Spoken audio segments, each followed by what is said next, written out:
I downloaded Twitter the other day. Not other day, other month. Big mistake. I think issue number one was installing Twitter. Um, yeah, I haven't really talked about it much on this channel. But I have talked about it to my friends and family, and it is a personal decision of mine. I tend to stay off of most social media just because, throughout high school and early college, like I always just felt like it was too toxic, too complicated, too difficult for me to really deep dive into, and I just felt like it was better off if I stayed off of it. As I've gotten older, I've kind of leaned off of that a little bit. Obviously for this channel, I created a Twitter, which it will be linked in the description and also in my channel description. If you want to follow and see a bunch of Red Wings related reposts and updates on when videos go live, feel free to follow me there. You don't have to if you don't want to, but, if you want to see the slop that I repost, that'd be really fucking cool. But, apart from that, I've just kind of stayed away from social media because I felt like it kind of opens the door to unhealthy relationships with the internet. The most social media I think I've ever had is, I've had a Discord for a while. I've had a LinkedIn, if that counts, but that's, professional stuff or whatever. And then obviously this YouTube channel is probably my deepest foray into social media. Oh, I've had a TikTok too, but the TikTok's mostly private. I don't post anything there or comment. I kind of just lurk and watch videos every so often. I have had to uninstall it every so often because it takes up a shitload of my time sometimes, and that's not healthy, especially during finals season or whatever. I just can't have that on my phone. So I'm not too familiar. I haven't really been aware of how bad the issue is when it comes to people kind of deep diving into social media until I started browsing through Twitter more and more recently. And I don't know what algorithm that app uses, but I see things ranging from people confessing their deepest, darkest, most intimate sexual desires to traumatizing events that most people would keep private throughout their entire lives, just throwing it as a response to an innocuous post about something somebody cooked or a sports update or whatever. I've seen I witnessed live somebody exposing somebody else in DMs for being manipulative and gross, and then that same person defending themselves and be oh no, well, I'm not actually that bad of a person. I've seen so much shit on my timeline that I'm starting to understand and realize that I made the right decision in not spending time on social media growing up. Because holy fucking hell is it a cesspool when you really kind of dive deep into it. Especially with these, I think Twitter or X or whatever kind of opens that door, especially, considering it's all written. I mean, you can post videos and photos, but most tweets that I read are, comments, replies, or people just kind of updating their days as they go. There is some funny stuff in there. I've seen people complaining about traffic or talking about miscooking a recipe or telling funny family stories or whatever. That's fine. I have no issue with that. But the reason I wanted to make this video is because I'm really concerned about how much people are willing to share and kind of the image that people are cultivating for themselves when it comes to posting online. I'll say it right now. I'm not going to try and police what people can and can't say on the internet because I think that's a problem. I think any form of censorship is bad. I think all speech is free speech. And so, if you want to post about your insecurities, about your schlong size, or, the deep-rooted trauma that your parents left on you that created sexual tension later in life, I'm not going to be the one to tell you you can't. You can, absolutely. I'm not gonna tell you that you can't. You can do whatever you want. It's your page. But I would recommend you keep it anonymous. And I think, well, the main reason I'm talking about this is I saw live. I'm not going to name the YouTuber because I don't know if he's deleted the tweets or not yet. I don't think his behavior was very appropriate at all, especially considering it involved somebody else. who's very real and, you know, could face real consequences because people have these parasocial relationships with YouTubers and they might go out of their way to try and find this person or shame them or whatever. But he was kind of like live tweeting. You ever, like, in middle school, you ever see somebody's Snapchat story where they were like, don't hit me up, only the real ones know. She believed he lied. You know, like this dramatic relationship bullshit that you'll see where, you know, somebody's struggling with a breakup and they might be new to relationships or whatever, and they're just kind of flooding their story with a bunch of really dramatic, unnecessary shit. He was kind of doing that.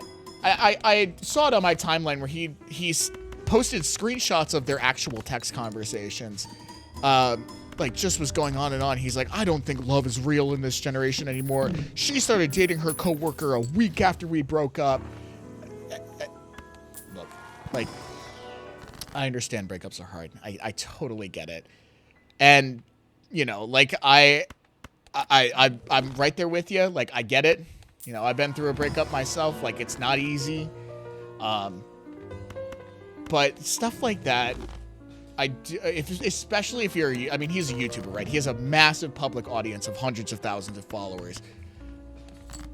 I feel like that's something to take to a therapist first. Like, I read those tweets and I was like, this is stuff that I would say to my therapist if it had happened to me. I don't think I'd be putting it out on my public Twitter account. Or maybe, like, worst case, if I'm like, I have to let other people know what's going on. If I have a private Twitter with just my friends, maybe I'd put it there.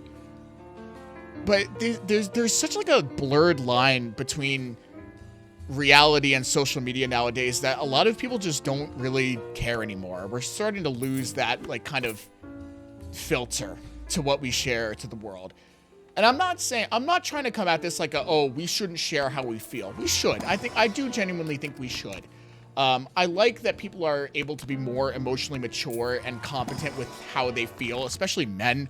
I think this generation of men is more emotionally aware and honest and open than any previously has. And I think as a whole, as a population of people, we're doing better listening and talking and listening about, you know, how we're processing things. That's something that hasn't really been a thing before. You know, the modern understanding of mental health is leading us down a better path. And I think that's a good thing. I'm not trying to shame people for being open about what they're experiencing. But when it came to this particular situation, I thought to myself, I was like, okay, I'm getting his side of the story. I'm not getting hers, right? Like, the girl that broke up with him, I understand, like, going off and dating somebody else right after a breakup is sus. But I don't know what she was going. I don't know her side. I don't understand what they were going through as a couple. I don't know what conversations they've had behind closed doors. All I'm getting is this really warped, emotionally charged story from a narrator that I don't even know personally. If this was a buddy of mine that I knew personally and I'd met the partner before and whatever, I'd give it a little bit more credence. I don't fucking know this guy. I watch him on YouTube. I see him post every so often. I think he's kind of funny. That's about where my understanding of him ends. So I'm coming at this like, okay, well, yes, your story should be heard, right? But you have to understand there's another human being on the other side that could experience consequences from what you're doing that you might not have intended, but still trace back to you. There's a lot of very parasocial, strange, over-the-top, overly energetic people on the internet that can do serious damage without you even being prepared for it. I'll give you an example. The video that I posted not too long ago about my conversion story is my most popular video by a long shot. It has double basically anything else I've ever posted. I got 30 to 40 comments on that video. It only ever amassed 200 views, but 30 people who are non-believers, by the way, they're atheists, thought it prudent to talk to me, to flame me, to insult my family. My favorite one was somebody who called my father intellectually dishonest and stupid for talking about, like, you know, the concept of slavery and how, like, apathy and emotional apathy is dangerous and led to, you know, people being able to dehumanize others to the point where they could enslave them. It's like, your father must be stupid. Dog, my father's not even a believer. He's a Buddhist. He's not even Christian. He just said being apathetic is dangerous. You just assumed like a complete wrong. Sorry, I just smacked my mic there and I didn't mean to do that. You just assumed a complete wrong thing about him because I was telling a story about how I converted to Christianity. He's not Christian. He's Buddhist. He's a spiritualist. He's not even in my realm. He just understands that being apathetic is dangerous, right? They make these wild... I got a death threat. My first ever internet death threat on a small YouTube channel that I started just to share stupid videos of me and my friends playing video games and occasionally share my opinion on things. I got a death threat for saying, oh, I used to be atheist. I don't like how atheists behave. So now, and that led me down a path to realize that I should be a Christian. Essentially, I was like, I don't think that me being an atheist led me to be a good person, but me converting to Christianity made me realize like how to treat people better. And so I'm giving my time to the faith because it lets me recognize the humanity in other people. You can watch the video if you want the specifics. There's a whole story behind it. But I got a death threat from, I don't even know. He's like, literally, I wish I could send you to heaven just so you could see it isn't real. Brother. Like, you don't know me. I don't know you. I'm a random creator with 13 subscribers who's just doing this for shits and giggles and documentary purposes, and I got a death threat. Like, imagine that, but like multiplied. I think the guy I watch, he has like a 1.5 or 1.6 million subscribers the last I checked. Imagine that multiplied by a million, right? Imagine that video reaching way more than the small reach that it had. Like, people are unreasonable and will do unreasonable things that because they see something on the internet they don't like. The entire website of Reddit is a perfect example of that, I think. So I'm not trying to clown on this guy specifically. It just made me think about this as a whole. People, I think we need to understand that there's a boundary between reality and social media. Like, you have to recognize that Twitter should not be a diary. It's a public Twitter. Private Twitter, I don't give a fuck. If it's people you know who are following you, I don't care. Tweet whatever the fuck you want. But if it's a public Twitter, a public Instagram, a public Facebook, a public TikTok or whatever, just be careful. If it's something that you would like talk to a therapist about in a session, maybe consider working it out with them first before you post.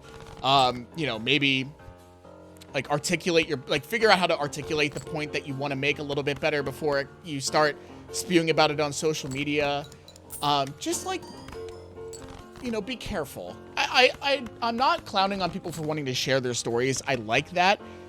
But the problem with sharing your story is not everybody around the world is ready to hear it.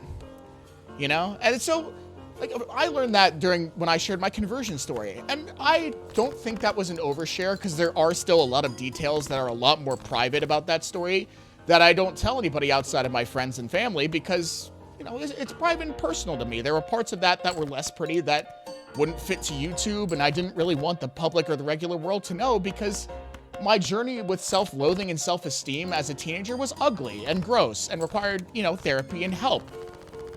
So I filtered a lot of that out, and I shared, you know, the trimmed down version of my story, and people still latched onto it to tell me to go kill myself, essentially.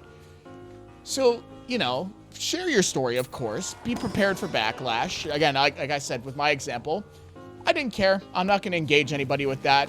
I didn't take any of it personally. I knew that they were all either bots or just people on the internet with nothing better to do. So I deleted the comments and I cleansed the section because that's not what I want on my channel. I want my channel to be a positive force for people. I don't want it to be a debate space. It's not Reddit, right? I think, you know, just go into understanding, you know, you share, even if you trim down and share your story, there are still going to be people who are jackasses about it.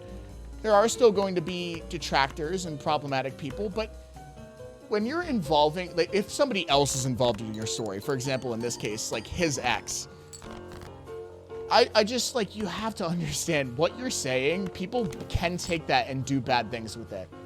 So I'm hoping that nothing bad happens to her. I hope people don't find out about her or anything like that, because that's my concern at the moment, is we're only getting one side of the story. Whenever somebody tells you a story involving somebody else, you're only getting one side. And so, you know, if you're going to talk about experiences you've had, especially when it comes to other people, like, and doubly, especially if you're a public figure, just try and take that into account. Be a little bit more cautious. Talk to a therapist first. Maybe talk to a trusted friend if you don't have a therapist. And work on finding one, because I think everybody should have a therapist. I'm that guy. And just like, you know, I wouldn't say filter yourself, but just kind of, if there's other people involved, you need to tread lightly and be respectful and understanding that that's another human being. Even if they wronged you or something went wrong, there are lines to it, and there's, you know, nuance, obviously. If there's some wrongs that you should tell your story no matter what. For example, if you're SA'd or something, or if you're physically abused, you shouldn't have to hide that. You don't have to filter that, right? If there is a genuine, like, story behind you being assaulted in some way, talk about it and don't hide anything, right? Obviously, there's nuance there, but like, in general, over a regular breakup, or, you know, maybe a situation where a partner is, you know, romantically not very nice, like not very great to you or whatever, or like a friend drama situation. Like, I have friend drama. There's plenty of friend drama I can draw from, and my friends who are watching this know that. I know you guys know. There's a lot of stuff that happened in the friend group that I have now that got it to where it is today, but I won't talk about that on here because I don't think that's appropriate. Because it involves other people that even though I don't associate with them anymore, I don't want to loop them into that. I don't think that's appropriate to bring to the internet. So, you know, when you're on social media and when you're engaging with stuff like this, just take a second to breathe, think, talk to a trusted adult that's a peer or a therapist, something like that, and go from there. You know, not everybody needs to know every little detail all the time. And, you know, again, especially if something involves somebody else that isn't consenting or, like, isn't able to tell their side of the story with the same efficacy, to an extent, there are limits and there are exceptions, but most of the time, like, just take that into account and think about it. My biggest thing is just, like, get a therapist. I think that's a good takeaway from this video. Is you don't have a therapist. I don't care if you're going through nothing, you're on top of the world, you think you're the best of anything, or you're in the depths and you're struggling. A good therapist will help you no matter where you are in life. I'm telling you. You need a therapist that challenges you, that confronts you, and that's just there to make you a better person. I think that's just a good idea. And talk to them about stuff like this before you post. Please, for the love of God, because I do not want to see sexual trauma on my timeline that I did not consent to seeing, because Twitter's algorithm sucks ass, apparently. It's terrible. I don't know. It's terrible. I don't even like any of these posts or read them, because I know that it's tracking that, and it still puts them on my timeline. I scroll, it still goes. Anyway, Twitter sucks. Please follow me there if you don't already. If you would like, if you want to see subpar complaints about me driving in traffic and Red Wings reposts, feel free to follow me there. Otherwise, best of 2025 video is coming soon. I'm working on it right now in the edit. That will be posted before the end of the year. More of the Murder of Sonic the Hedgehog will also be coming soon. We've got to get together to record that again. There's plenty more footage for us to go through, so that will be finished as well. And I'm thinking more Arc Raiders. Seems like people really enjoyed that, so I'm probably going to play that a lot more with some of my friends. So expect to see more of that as more updates come. And yeah, if you're new here, thanks for checking me out. If you're old here, if you're one of my personal friends, fuck you. I'm kidding. I love you. And I will see you in the next video. Thanks, guys.